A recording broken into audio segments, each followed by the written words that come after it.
Eu li a entrevista ontem com a inteligência artificial, né?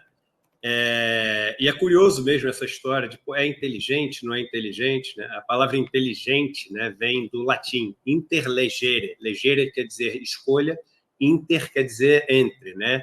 Ou seja, você ter a capacidade de, entre várias escolhas, entre várias opções, fazer uma escolha. Então, somos considerados animais inteligentes porque a gente tem a habilidade de fazer escolhas entre determinadas opções que se apresentam a gente. E como é que a gente faz essas escolhas? Aí tem todo o processo de economia comportamental, de etologia, de, enfim, todas as ciências que estudam psicologia social e etc., que mostra que a gente escolhe as coisas baseados, seja com aquilo que a gente nasce, né, o nosso genótipo, mas também aquele nosso aprendizado social, aquilo que a gente vai aprendendo, vendo as coisas e as experiências que a gente tem. O que é importante?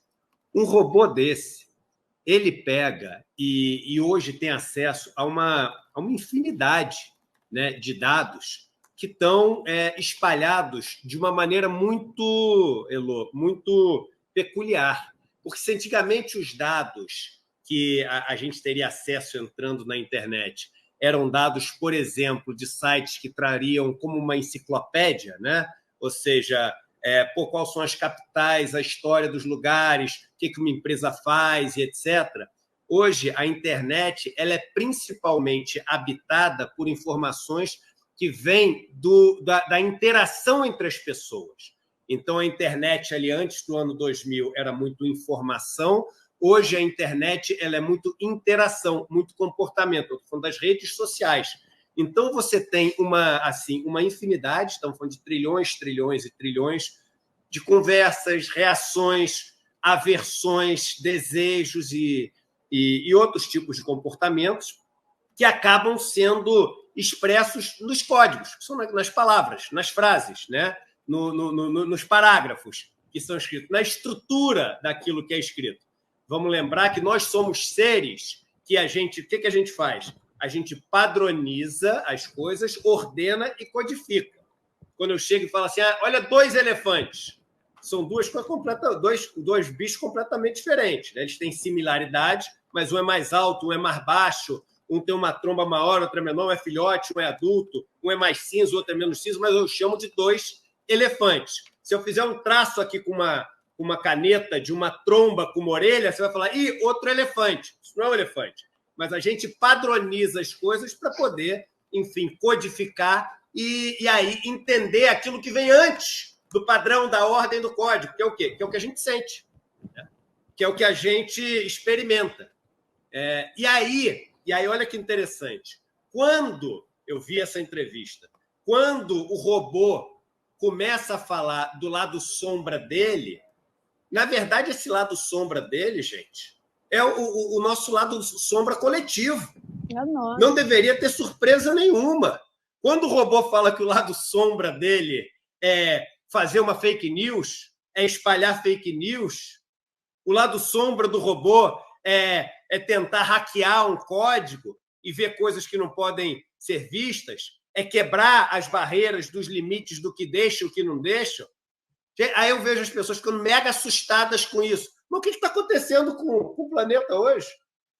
Quantidade de fake news que está sendo espalhada, quantidade de mentiras, quantidade de discursos de ódio, quantidade de pessoas que entram para falar. Ele falou, né, entrar num banco e tentar transferir dinheiro para ele, fingindo uma linguagem como se fosse de alguém de dentro do banco. Quantos golpes? Quantos golpes você que está nos assistindo não já tomou de alguém que entrou fingindo que era a sua mãe ou seu pai, aquele golpe mais comum que tem no WhatsApp com a sua fotinho?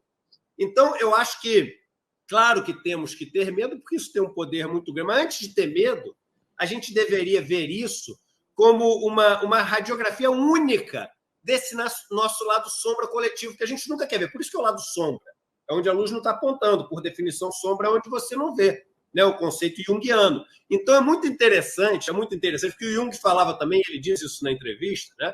O Jung falava também que a gente deveria, ao invés de se afastar, né, e temer esse nosso lado sombra, abraçar o nosso lado sombra, porque ele faz parte da gente, né? E ele é aquele que nos alimenta a fazer tudo aquilo que que nos incomoda, tudo aquilo que é destrutivo, tudo aquilo que a gente não gosta, por isso que está ali no lado sombra, está escondido, está reprimido, né? Então, talvez esses robôs, essas inteligências artificiais estejam nos dando a chance de entrar em contato com um lado sombra coletivo que a gente tem com uma sociedade hoje, que é uma sociedade que está destruindo o mundo. Não é o robô de inteligência artificial que vai destruir o mundo. Somos nós que estamos destruindo o mundo. O clima do mundo passou de um ponto que não tem mais volta. As florestas estão virando desertos, savanas.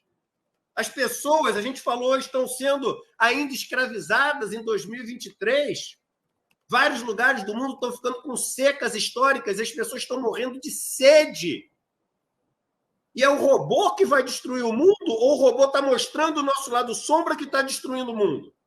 Então, eu achei interessantíssima a matéria, mas menos pelo medo que me gerou do que o robô vai fazer e mais para, assim, descortinar, desnudar o lado sombra humano que é o responsável por tanta tragédia que a gente está vendo no planeta.